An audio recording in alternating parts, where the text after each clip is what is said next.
beberapa hari belakangan ini atau beberapa pekan belakangan ini memang saya selalu mendengar dari partai-partai itu kemudian mengatakan, termasuk pada saat awal-awal Koalisi Indonesia Bersatu ini terbentuk, bahwa belajar dari apa yang terjadi pada pemilu sebelumnya, kita tidak ingin bahwa pemilu ke depan ini kemudian terjadi polarisasi, masyarakat terkutup, kemudian meninggalkan luka yang begitu besar, begitu dalam, begitu menganga sehingga buntutnya semakin panjang.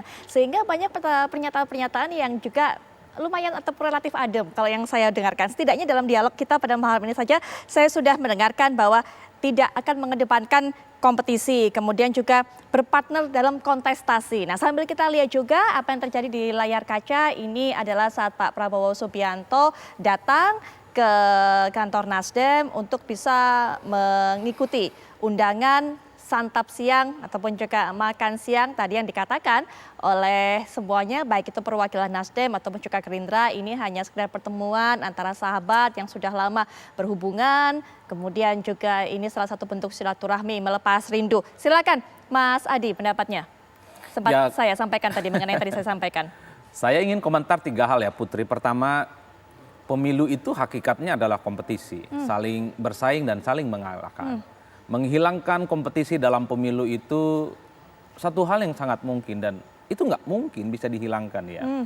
Karena kompetisi itu bagaimana menyatukan kelompok-kelompok kepentingan dan pemenangnya hanya satu.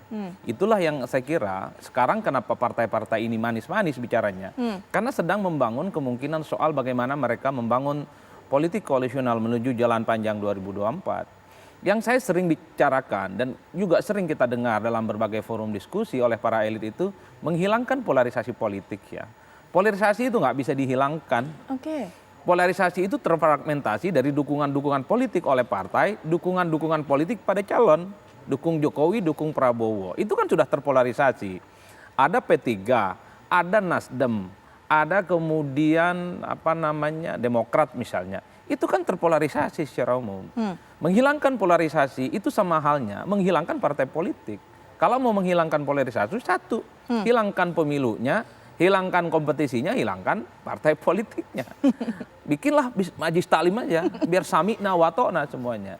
Itu secara umum. Karena pada dasarnya politik itu adalah kompetisi, bersaing dan hanya memperebutkan satu kursi politik. Yang tidak boleh dari fragmentasi politik, dari polarisasi itu adalah kalau menggunakan cara-cara fitnah, hoax, membabi buta gitu ya, kemudian menjual isu-isu agama yang sebenarnya itu tidak terlampau penting untuk kepentingan politik elektoral. Ini yang saya selalu bilang mengatakan di negara lain juga terfragmentasi. Di Amerika Partai Republik dengan Partai Demokrat jelas ekstrim. Siapa yang setuju perang, siapa yang tidak setuju perang. Siapa yang kemudian setuju misalnya menaikkan soal pajak untuk kalangan bawah dan kalangan atas. Itu jelas fragmentasi politiknya. Tapi yang mereka lakukan adalah bagaimana berpolitik secara sehat. Kalau itu fitnah, membabi buta itu diharamkan. Siapapun pelakunya harus ditindak dengan tegas. Tentu sesuai dengan hukum yang ada. Yang kedua, kenapa saya ngomong misalnya tadi soal kemungkinan Pak Surya Paloh menyorongkan nama antara Ganjar dan Anies. Karena tadi kan sudah viral videonya. Ketika Pak Prabowo dengan Pak Paloh itu sudah keluar, mau konferensi pers. Salah satu pertanyaan media sederhana. Apakah yang dibicarakan tadi itu soal kemungkinan memperkenalkan nama Anies dengan Ganjar di Pilpres 2024. Itu yang kemudian menjadi tarikan korespondensi yang kemudian seakan-akan Pak Paloh yang sejak awal bicara tentang soal kemungkinan menduetkan tokoh ini disonding ke banyak tempat. Bahwa Prabowo ingin maju, ya. Bahwa ada kepentingan politik lain, ya. Tapi inilah yang saya kira manuver-manuver politik ke depan yang harus dilihat secara utuh. Yang ketiga yang tidak kalah pentingnya, kalau kemudian misalnya nanti terjadi koalisi antara Gerindra dengan Nasdem, saya kok membayangkan di Pilpres 2024 yang akan datang itu ada 4 poros. 4 poros, Satu nih, anggaplah PDIP itu jomblo. Karena PDIP itu adalah satu-satunya partai politik yang sebenarnya bukan hanya punya golden ticket, tapi dia punya boarding pass untuk mengusulkan capres dan cawapres sendiri. Mungkin Puan yang akan diusung nanti. Ataupun mungkin yang lainnya sebagai partner untuk menggenapi posisi capres dan cawapres. Yang kedua adalah poros KIB. Yang ketiga misalnya poros Nasdem dan Gerindra. Yang ketiga menyisakan 3 partai politik. Ada PKS, ada Demokrat dan ada PKB. Ini tentu yang kemudian diharapkan oleh begitu banyak orang. ada begitu banyak poros yang kemudian diharapkan bisa menghilangkan polarisasi itu. Tapi sekali lagi, sekalipun ada polarisasi, tidak mungkin bisa dijamin dengan hanya sebatas dua kandidat yang ada. Di Jakarta calonnya 3 waktu Pilkada 2017, Putri. Begitupun 2004, kita tahu pemilu itu diikuti oleh 5 pasang calon. Tapi sampai sekarang permusuhan politiknya nggak kelar-kelar. Baik, iya Mas Adi. Nah mungkin Pak Arsul Sani bisa berikan pandangan mengenai ini. Apa yang disampaikan oleh Mas Adi Prayitno bahwa dalam pemilu menghilangkan polarisasi nggak mungkin. Bahkan kalau mau menghilangkan polarisasi ya berarti menghilangkan partai, Pak. Silakan. Jadi tidak ada ya kalau di kalangan partai politik itu yang namanya menghilangkan polarisasi. Ya karena kita punya kesadaran memang tidak bisa dihilangkan. Yang ada adalah meminimalisir, mengurangi tingkat polarisasinya, tingkat segregasinya, ya itu yang kita ikhtiarkan. Nah, bagaimana itu diikhtiarkan? Ya, antara lain pada level elit politiknya itu dibangun komunikasi yang baik. Nah, kalau kita melihat setidaknya pada saat ini, ya komunikasi-komunikasi politik, misalnya yang kemudian 3 partai kemudian manifestasi dalam KIB, kemudian hari ini ya Pak Surya dan Pak Prabowo, itu saya yakin pola-polanya yaitu ya. Jadi saya kira perspektif yang mengatakan ya itu kan panggung depan yang disampaikan kepada publik, panggung belakangnya enggak juga ya.